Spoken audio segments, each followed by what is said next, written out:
हर गुजरते दिन के साथ भारतीय जनता पार्टी की जो ताकत है ना, वो खत्म होती जा रही है। भारतीय जनता पार्टी सरकार जिस ताकत के जरिए विरोधियों पर निशाना साधती थी, उन्हें ब्लैकमेल करती थी, वो ताकत कम होती जा रही है। ध्यान से सुनिएगा दोस्तों, मैं क्या कहने जा रहा हूं। पिछले 24 घंटों में सुप्रीम कोर्ट से एक ऐसी टिप्पणी आई है, एक ऐसा फैसला आया है, जिसके बाद आने वाले दिनों में भारतीय जनता पार्टी मनमाने अंदाज में अपने विरोधियों के खिलाफ ईडी का, सीबीआई का, इनकम टैक्स का इस्तेमाल नहीं कर पाएगी। और मुद्दा सिर्फ यह नहीं कि 24 घंटे पहले सुप्रीम कोर्ट ने क्या टिप्पणी की है, नहीं, मुद्दा यह है कि आज से कुछ हफ्तों पहले भी सुप्रीम कोर्ट ने एक फैसला सुनाया था। और वो फैसला क्या था दोस्तों? वो फैसला सरल शब्दों में था कि ईडी के कब्जे में, यानी प्रवर्तन निदेशालय के कब्जे में जो व्यक्ति गवाही देगा, अदालत में उसे सबूत नहीं माना जाएगा। इन दो फैसलों के बाद हर गुजरते दिन के साथ ईडी की ताकत जो है वो खत्म होती जा रही है, शून्य होती जा रही है। और यह भारतीय जनता पार्टी के लिए खतरे की घंटी है, जो स्वागत योग्य है। क्योंकि आप भी जानते हैं दोस्तों कि आए दिन किस तरह से अपने विरोधियों के खिलाफ भारतीय जनता पार्टी ने एजेंसीज का इस्तेमाल किया है। बहरहाल, सुप्रीम कोर्ट का जो ताजा फैसला आया है, ताजा टिप्पणी आई है, जिसके चलते 2 लोगों की बेल हुई है, वो मैं आपको बतलाना चाहता हूं। सुप्रीम कोर्ट की टिप्पणी आपके स्क्रीन पर। बिना आरोप तय किए आप कितने समय तक किसी व्यक्ति को जेल में रख सकते हैं? अधिकतम सजा 7 साल की है। प्रिवेंशन ऑफ मनी लॉन्ड्रिंग मामलों में सजा की दर आखिर क्या है? सरल शब्दों में दोस्तों, पीएमएलए में अधिकतम सजा है 7 साल। अब मैं आपका परिचय 2 लोगों से करवाना चाहूंगा, सेंथिल बालाजी और सौम्या चौरसिया। सेंथिल बालाजी तमिलनाडु सरकार में नेता मंत्री हुआ करते थे, और सौम्या चौरसिया जो कि पूर्व मुख्यमंत्री भूपेश बघेल की ऑफिसर थी। सेंथिल बालाजी करीब 500 दिनों तक जेल में थे। आज सेंथिल और सौम्या दोनों को बेल मिल गई है, और बेल देते हुए सुप्रीम कोर्ट ने यही कहा जो कुछ देर पहले मैंने आपको पढ़ के सुनाया। एक बार फिर मैं आपको बतलाना चाहता हूं, बिना आरोप तय किए आप कितने समय तक किसी व्यक्ति को जेल में रख सकते हैं, क्योंकि अधिकतम सजा 7 साल की है, जिसमें 471 दिन सेंथिल बालाजी पहले ही बिता चुके हैं। दिलचस्प बात यह है दोस्तों, इन दोनों ही मामलों में कानूनी कार्रवाई शुरू नहीं हुई थी, चार्जशीट दाखिल नहीं हुई थी। और मुद्दा सिर्फ ईडी का नहीं है, आतंकवाद की धाराओं में दिल्ली दंगों के दौरान कई लोग जेल में हैं दोस्तों, कानूनी कार्रवाई शुरू नहीं हुई है। आपके स्क्रीन पर उमर खालिद, शर्जील इमाम, ऐसे कई चेहरे हैं दोस्तों जो आज की तारीख में बंद है जेल में, क्योंकि उन पर आतंकवाद की धाराएं हैं। कानूनी कार्रवाई तक शुरू नहीं हुई है, मगर उनकी जिंदगी जेल में बर्बाद हुई जा रही है। सुप्रीम कोर्ट ने इस पर तल्ख टिप्पणी अपनाई दोस्तों। सुप्रीम कोर्ट ने कहा ऐसा नहीं हो सकता, यानी कि आप एक व्यक्ति को जेल में रखें, उसे बदनाम करें, जेल के अंदर उसे टॉर्चर करें, यातना उसे मिलती रहे, मगर आप खुद ईमानदारी से चार्जशीट तक दाखिल नहीं कर सकें। आप जानते हैं दोस्तों, बदले के तहत भारतीय जनता पार्टी ये जो काम करती है उसका क्या नुकसान हो रहा है, क्योंकि हो सकता है इनमें से कई लोग वाकई गुनहगार हों, जिन्होंने करप्शन किया हो, मगर चूंकि भारतीय जनता पार्टी का यह अंदाजे बयां हो चुका है, तो कई लोग जिन्होंने वाकई करप्शन किया है वो लोग बच के निकल जाएंगे। क्यों? क्योंकि भारतीय जनता पार्टी ईडी की, सीबीआई की, इनकम टैक्स की बेजा इस्तेमाल करती है। मैं आपको बतलाना चाहता हूं दोस्तों, जैसे ही सुप्रीम कोर्ट का यह फैसला, यह टिप्पणी आती है, तो मनीष सिसोदिया, जिन्हें हाल ही में अभी बेल मिली थी, उनका बयान वो क्या कहते हैं पढ़ के सुनाना चाहता हूं। मनीष कहते हैं, यह सवाल सिर्फ ईडी से ही नहीं, भारतीय जनता पार्टी से भी पूछे जा रहे हैं। लोकतंत्र में, संविधान में आम आदमी को मिले अधिकारों की बीजेपी ने धज्जियां उड़ा दी हैं। जो इनके गलत को गलत कहता है, जो इन्हें चुनाव में हरा देता है, जो इन्हें चंदा नहीं देता, उसी को ईडी से गिरफ्तार करवाकर जेल में डाल देते हैं। क्योंकि ईडी जिसे गिरफ्तार करेगी उस पर आतंकवादियों और ड्रग माफियाओं वाली धाराएं लगाई जाएंगी, इसीलिए आसानी से जमानत नहीं मिलेगी। भारतीय जनता पार्टी जवाब दे, कह रहे हैं मनीष सिसोदिया। और मनीष सिसोदिया ने पूरे दम खम के साथ यही मुद्दा विधानसभा के अंदर उठाया। सुनिए वो क्या कह रहे हैं। लाल जी ने थोड़ा सा डेटा पढ़ा 50 केसेस दिल्ली के चुने हुए मुख्यमंत्री के ऊपर लगा रखे हैं। हमारे केसेस में से ज्यादातर खत्म हो गए, ये जो बचे हैं ये भी खत्म हो जाएंगे। इन्होंने 3 केसेस सत्येंद्र जैन के ऊपर लगाए, जिनमें से 2 केस खत्म हो गए, खारिज हो गए, 1 बच रहा है अभी, वो भी खारिज हो जाएगा। इन्होंने 1 केस गोपाल राय जी के ऊपर लगाया, 2012 का निकाल के गोपाल राय जी उससे डिस्चार्ज हो गए। ये कानून के राज की बात कर रहे हैं। जर्नैल सिंह 2 केस लगाए, दोनों में डिस्चार्ज हो चुके हैं। संजीव झा 3 केस लगाए, 2 में डिस्चार्ज हो चुके हैं, 1 अभी बाकी है, उसमें भी डिस्चार्ज होंगे। ये बता रहे हैं कानून का राज है। कौन से कानून की बात कर रहे हैं? ये सारे के सारे केसेस कौन से कानून में आते हैं? बीजेपी के झूठ बोलने के, झूठ फैलाने के और एजेंसियों को दुरुपयोग के अलावा किसी कानून में नहीं आते। दोस्तों, सिर्फ मनीष सिसोदिया की बात नहीं, इस पर राहुल गांधी ने भी बयान दिया था। वो बयान मैं आपको दोबारा सुनाऊंगा। मगर जैसा कि मनीष सिसोदिया ने कहा, यह सवाल बीजेपी से है, क्योंकि आपको याद होगा 2014 से पहले ईडी का इस तरह से बेजा इस्तेमाल नहीं होता था। प्रवर्तन निदेशालय यानी ईडी यानी एनफोर्समेंट डायरेक्टोरेट कहीं ना कहीं भारतीय जनता पार्टी का एक और अंग हो गई है, और उसका मकसद साफ है कि निशाना साधो, टारगेट करो और लगातार करो। और आपको याद होगा दोस्तों, इसी मंच पर मैंने आपको ऐसी ढेरों खबरें बताई हैं, सुनाई हैं, जिसमें रिश्वत लेने के मामले में ईडी के अधिकारियों को गिरफ्तार किया गया था। क्यों? क्योंकि वो लोगों को ब्लैकमेल कर रहे थे कि हमें इतने करोड़ रुपए दे दो, हम आप पर कोई कार्रवाई नहीं करेंगे, और इन्हें रंगे हाथों पकड़ा गया था। जी हां, यही बात राहुल गांधी भी कहते रहे हैं। मैं आपको बता दूं, उनका पुराना बयान था, चाहे चुनाव आयोग हो या ईडी या सीबीआई, इनकम टैक्स विभाग, देश की हर संस्था पर बीजेपी आरएसएस का राज है, और इसी के जरिए ये लोग अपने विपक्ष पर निशाना साधते हैं। सुनिए राहुल ने क्या कहा था। राजा की आत्मा ईवीएम में है, हिंदुस्तान की हर संस्था में है, ईडी में है, सीबीआई में है, इनकम टैक्स डिपार्टमेंट में है।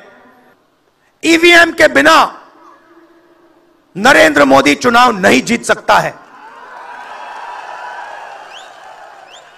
इलेक्शन कमीशन से हमने कहा कि एक काम कीजिए, विपक्ष की पार्टी को यह मशीनें दिखा दीजिए, खोल के हमें दिखा दीजिए ये कैसे चलती हैं, हमारे एक्सपर्ट्स को दिखा दीजिए। इलेक्शन कमीशन नहीं दिखाता। फिर हमने कहा देखिए, इसमें से कागज निकलता है, वोट मशीन में नहीं है, वोट कागज में है। ठीक है, आप मशीन चलाइए, मगर कागज की भी गिनती कर दीजिए। इलेक्शन कमीशन कहता है नहीं, कागज की गिनती नहीं होगी। क्यों नहीं होगी? कैसे नहीं होगी? सिस्टम नहीं चाहता कि ईवीएम की गिनती हो जाए। क्यों? क्योंकि यह सिस्टम आपके धन को चोरी करने का सिस्टम है। मैंने सिस्टम अंदर से देखा है, मैं समझता हूं सिस्टम को, इसलिए मोदी जी मुझसे डरते हैं। सब कुछ देखा है मैंने, सब समझता हूं। मैं अंदर बैठता था उसमें, सालों में अंदर बैठा हूं, कोई नहीं छुप सकता मुझसे, और मुझे दबा भी नहीं सकते हैं। मोदी जी को दबा सकते हैं। दोस्तों, तो क्या यह कहना सही होगा कि राक्षस की जान तोते में है? मैं ना भारतीय जनता पार्टी को राक्षस बता रहा हूं, ना ईडी को तोता। हां, मगर इतना बता सकता हूं कि सीबीआई को आज से करीब 11-12 साल पहले सुप्रीम कोर्ट ने पिंजरे वाला तोता बताया था। 12 साल गुजर गए हैं, अब भी सुप्रीम कोर्ट उन्हें पिंजरे वाला तोता बता रहा है। इनफैक्ट सीबीआई में तो हालत और भी खराब थे। याद कीजिएगा, सीबीआई के 2 बड़े बड़े नाम, आलोक वर्मा और अस्थाना साहब, दोनों में जंग चल रही थी। यानी कि सीबीआई के अंदर ही गैंग वॉर चल रहा था, और यह सब हो रहा था भारतीय जनता पार्टी के शासन में। लेकिन वो पुरानी कहानी है ना दोस्तों, उसे सुनाना बहुत जरूरी हो जाता है। वो कहानी जिसमें एक राक्षस के पास बेशुमार ताकत थी, उसके विरोधी उस पर तीर चलाते थे, हथियार चलाते थे, उसका बाल भी बांका नहीं होता था, मगर उसकी जान एक तोते में थी। तोते की टांग तोड़ी, राक्षस की टांग टूट गई। तोते का पंख तोड़ा, राक्षस का हाथ उखड़ गया, तोते की गर्दन मरोड़ी, राक्षस की गर्दन टूट गई। यह एक किंवदंती है, यह एक कहानी है, मगर कहीं ना कहीं राहुल गांधी यही हमला बोल रहे हैं भारतीय जनता पार्टी पर। अभी कुछ ही देर पहले मैंने आपको बताया दोस्तों, और राहुल गांधी का तो यह भी मानना है कि इस तोते की जान सिर्फ ईडी सीबीआई में नहीं है, इस तोते की जान कुछ धन्ना सेठों में भी है, कुछ उद्योगपतियों में भी है। कौन से उद्योगपति? स्वयं राहुल गांधी बता रहे हैं, सुनिए। क्योंकि नरेंद्र मोदी जी की आत्मा अदानी में है। तोता कहीं बैठा है, राजा कहीं बैठा है, और बहुत समय के लिए सारी की सारी ऑपोजिशन राजे पे अटैक कर रही थी, मगर असलियत यह है कि राजा राजा ही नहीं है, पावर किसी और के हाथ में है, अदानी जी के हाथ में है। जैसे ही हम अदानी जी को टच करते हैं, इंटेलिजेंस एजेंसीज, स्नूपिंग, सीबीआई, मैं पहले सोचता था number 1 prime minister, number 2 Adani, number 3 Amit Shah. Actually ये गलत है। Number 1 Adani, number 2 prime minister, number 3 Amit Shah. अब हिंदुस्तान की पॉलिटिक्स हमें समझ आ गई है, और अदानी जी बच के नहीं निकल सकते। दोस्तों, जहां तक सेंथिल बालाजी और सौम्या चौरसिया की बात है, इस मामले में दोनों को बेल मिल गई है। यहां पर सुप्रीम कोर्ट ने एक बार फिर दोहराया कि जेल अपवाद होना चाहिए, बेल नियम होना चाहिए। यानी कि जेल आप बहुत कम मामलों में भेजें, अधिकतर मामलों में आप उन्हें बेल पर रिहा कर दें। आपको याद है दिल्ली पुलिस की एंटी टेरर सेल ने जब न्यूज क्लिक पर रेड मारा था, मेरे घर पर रेड मारा था, तब आपको याद है कि नहीं, किस तरह से प्रबीर पुरकायस्थ को आतंकवाद की धाराओं में जेल में डाल दिया गया था। उसके बाद सुप्रीम कोर्ट ने प्रबीर पुरकायस्थ को रिहा कर दिया था, यह कहते हुए कि जिस अंदाज में दिल्ली पुलिस ने गिरफ्तार किया है वो गलत है। यानी कि एक तरफ तो आप आतंकवाद की धाराएं लगाते हैं और दूसरी तरफ उस मामले को लेकर गंभीर भी नहीं है। मकसद साफ है, जो सवाल पूछेगा उस पर निशाने साधो, उसे ब्लैकमेल करो, उसे डराओ धमकाओ।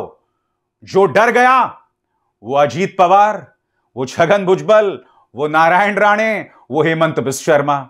जो नहीं डरा वो राहुल गांधी, वो केजरीवाल, वो मनीष सिसोदिया, और ढेरों मिसाल हैं। कार्यक्रम की शुरुआत में मैंने आपको बताया था दोस्तों कि किस तरह से ईडी की एक और ताकत को सुप्रीम कोर्ट ने कुछ हफ्तों पहले खत्म कर दिया था। उसके मायने क्या हैं और वो ताकत क्या है? सरल शब्दों में कहा जाए तो वो ताकत यह थी कि ईडी जिन गवाहियों के आधार पर लोगों को गिरफ्तार कर सकती थी, अब ऐसा नहीं हो सकता है। और इसके जरिए क्या क्या खेल होता था ना, वो मैं आपको अपनी इस रिपोर्ट में बता रहा हूं। सुनिए। सरल शब्दों में कहा जाए तो यह फैसला यह कहता है कि आगे से ईडी की हिरासत में कोई भी आरोपी जो भी गवाह देगा, ध्यान से सुनिएगा, ईडी और पुलिस की हिरासत में जो भी कोई गवाही देगा, अदालत में उसे सबूत नहीं माना जाएगा। यानी कि इससे पहले क्या हो रहा था, किसी भी गवाह को बरगलाओ, दबाव बनाओ, वो गवाह जो है विपक्ष के नेताओं के खिलाफ बयानात देते थे और उन बयानात के आधार पर उन्हें गिरफ्तार कर लिया जाता था। और आपके सामने ऐसी ढेरों मिसाल हैं। अरविंद केजरीवाल, के कविता, मनीष सिसोदिया, संजय सिंह। यानी कि गवाहों ने जो बयान दिए, आरोपियों ने जो बयान दिए, उनके आधार पर इन बड़े बड़े नेताओं को गिरफ्तार कर लिया जाता था। अब सुप्रीम कोर्ट ने कहा है नथिंग डूइंग। सुप्रीम कोर्ट ने अपने आदेश में क्या कहा है दोस्तों, मैं आपको पढ़ के सुनाना चाहता हूं।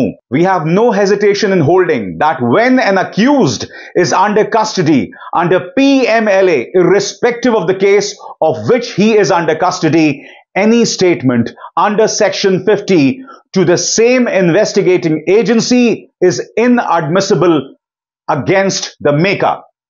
सेक्शन 50, गौर कीजिएगा दोस्तों, कोई भी बयान जो धारा 50 में दिया गया हो वो अदालत में सबूत के तौर पर नहीं माना जाएगा। क्योंकि होता क्या है दोस्तों, पीएमएलए यानी प्रिवेंशन ऑफ मनी लॉन्ड्रिंग, उसके अंतर्गत जिसे भी गिरफ्तार किया जाता था, वो व्यक्ति जो भी गवाही देता था उसी के आधार पर गिरफ्तार कर लिया जाता था। और आज मैं आपके सामने कुछ पात्र रखना चाहता हूं। आपकी स्क्रीन पर ये हैं तेलुगु देशम पार्टी के नेता माघुंटा रेड्डी और उनके बेटे राघव रेड्डी। राघव रेड्डी को 11 फरवरी 2023 को गिरफ्तार किया जाता है। सीबीआई, ईडी दोनों की हिरासत में होते हैं और फिर ये गवाहियां देते हैं। उनकी गवाहियों का यह नतीजा होता है दोस्तों कि उसी के परिणाम स्वरूप के कविता और अरविंद केजरीवाल दोनों को गिरफ्तार कर लिया जाता है। मगर दिलचस्प बात यह, जिस व्यक्ति यानी राघव रेड्डी को जांच एजेंसी ईडी और सीबीआई ने आरोपी बनाया था, उसको रिहा कर दिया जाता है। वो आरोपियों की लिस्ट में नहीं है। आरोपियों की लिस्ट में कौन है? अरविंद केजरीवाल और के कविता। राघव रेड्डी जांच से पहले ही दोष मुक्त हो जाते हैं। सुप्रीम कोर्ट यह सब देख रहा था। सुप्रीम कोर्ट यह देख रहा था कि किस तरह से एक व्यक्ति गवाही देता है, वो खुद बच जाता है और उसके बाद किसे जेल में डाल दिया जाता है? अरविंद केजरीवाल या के कविता। दिलचस्प बात यह है दोस्तों, अरविंद केजरीवाल को ईडी के मामले में बेल मिल चुकी है। के कविता जेल से रिहा हो चुकी हैं। जी हां, आपको याद होगा वो निहायत ही इमोशनल, भावात्मक मंजर जब के कविता निकली थी, उनकी आंखों में आंसू थे। सुप्रीम कोर्ट देख रहा है कि किस तरह से राघव रेड्डी को तो दोषी नहीं बना रही थी ईडी, मगर उनकी गवाही के आधार पर के कविता और अरविंद केजरीवाल को गिरफ्तार किया जाता है।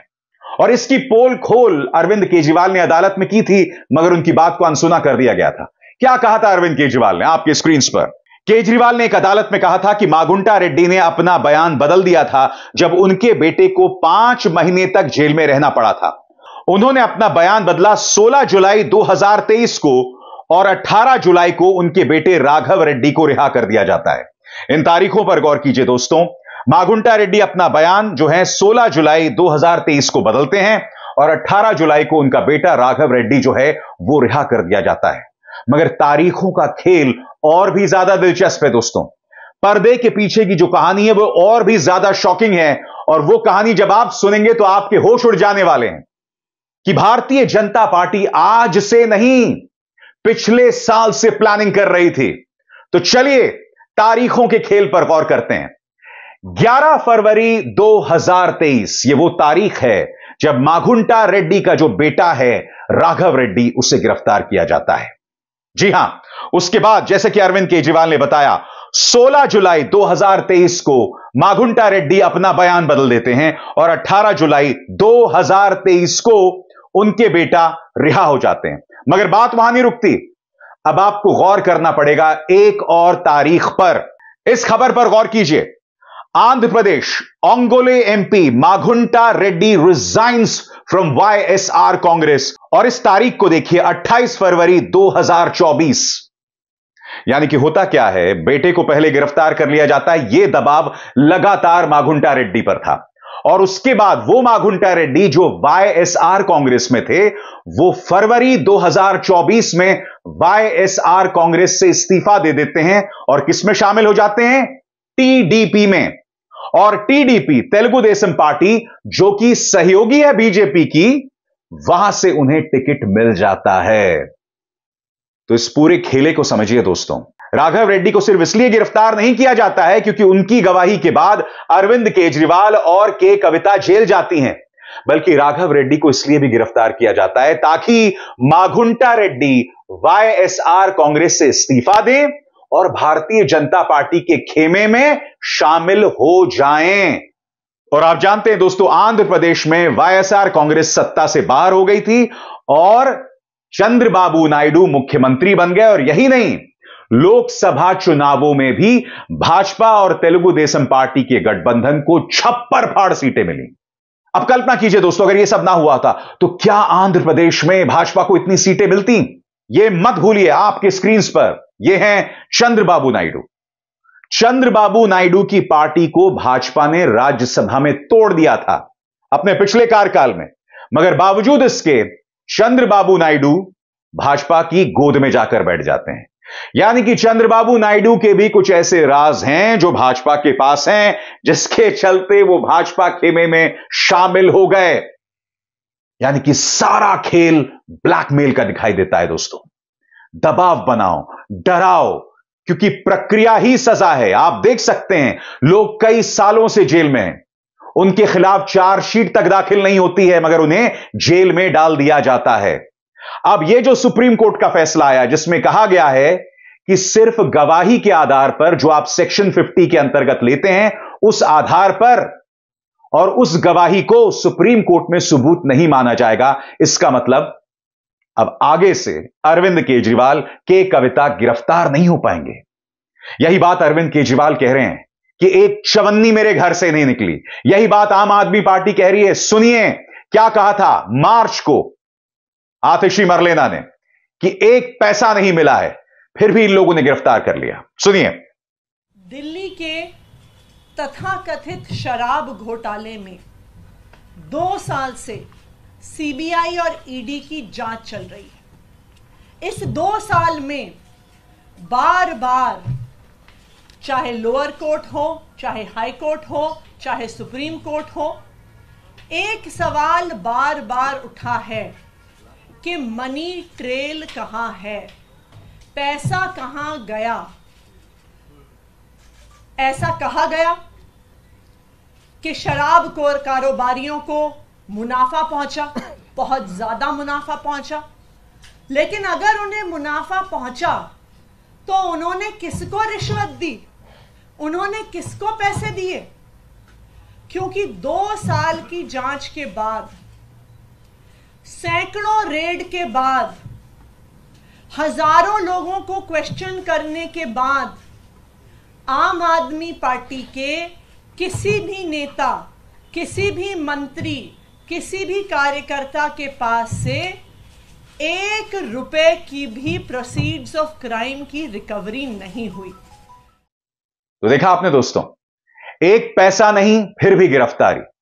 क्योंकि जैसा कि आतिशी कह रही थी, कई जगहों पर ऐसे वीडियोस आते हैं जब लोगों को घर में ढेरों पैसा मिलता है। आपको याद होगा पश्चिम बंगाल में टीएमसी का वो नेता जिसके घर से करोड़ों का कैश मिला था। इस तरह की कोई भी तस्वीर आम आदमी पार्टी के किसी नेता के घर से सामने उभर कर नहीं आती, मगर सिर्फ इसलिए कि राघव रेड्डी ने अरविंद केजरीवाल के खिलाफ गवाही दी तो शराब घोटाले में उन्हें गिरफ्तार कर लिया जाता है। यह अपने आप में बहुत शॉकिंग है ना। और सबसे बड़ी बात, राघव रेड्डी जो इस मामले में आरोपी था, उसे रिहा कर दिया जाता है। वो अब आरोपियों में शामिल नहीं था और सुप्रीम कोर्ट ने इसी बात पर तल्ख टिप्पणी की थी। सुप्रीम कोर्ट ने कहा था कि आप किस आधार पर आरोपी को रिहा कर देते हैं, आप किस आधार पर एक आरोपी को गवाह बना देते हैं और किस आधार पर आप किसी को गिरफ्तार कर लेते हैं। सुप्रीम कोर्ट ने क्या कहा था आपके स्क्रीन पर, आप किसी भी आरोपी को चुन चुनकर नहीं रख सकते। अगर हम गवाह के बयानों को देखें तो उसकी भूमिका भी कविता जितनी ही है।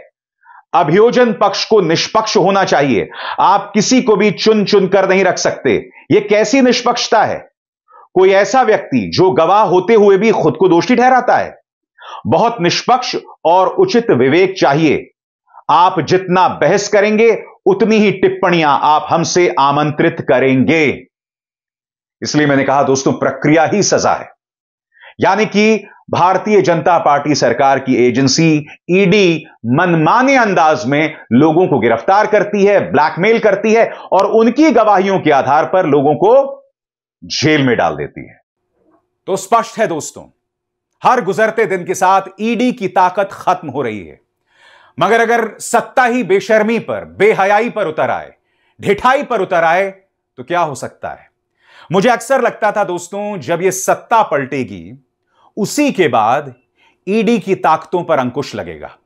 और मैंने यह भी उम्मीद की थी कि कोई अगर नई सरकार आएगी तो वो इस पर अंकुश लगाएगी। याद कीजिएगा, मैंने खुद इस मंच पर कहा था कि आज नहीं तो कल भारतीय जनता पार्टी सत्ता से बाहर होगी। तो क्या बीजेपी जानती है, जब आप सत्ता से बाहर होंगे तब इन्हीं एजेंसीज का सहारा लेकर जो भी सरकार आएगी आपको बर्बाद करेगी, आपको गिरफ्तार करेगी, क्योंकि आपको तो कई सवालों के जवाब देने जिनकी जांच तक नहीं होती है। जी हां, सेबी की प्रमुख माधवी बुच के क्या ताल्लुकात हैं गौतम अडानी के साथ, जांच नहीं होती है। गौतम अडानी को क्या क्या फायदा मिल रहा है मोदी सरकार से, जांच नहीं होती है। गुप्त चुनावी चंदे से एक हाथ दे एक हाथ ले का क्या खेल हुआ, जांच तक नहीं होती है। सुप्रीम कोर्ट भी इसका संज्ञान नहीं लेता है। यही वजह है कि भारतीय जनता पार्टी को समझना चाहिए कि जिस ईडी की ताकत के जरिए तुम विपक्ष पर निशाना साध रहे हो, एक जमाना आएगा जब तुम निशाने पर होगे। मेरे इन शब्दों को याद रखिएगा। अभिसार शर्मा को दीजिए इजाजत। नमस्कार। स्वतंत्र और आजाद पत्रकारिता का समर्थन कीजिए, सच में मेरा साथी बनिए। बहुत आसान है दोस्तों, इस ज्वाइन बटन को दबाइए और आपके सामने आएंगे ये 3 विकल्प, इनमें से एक चुनिए और सच के इस सफर में मेरा साथी बनिए।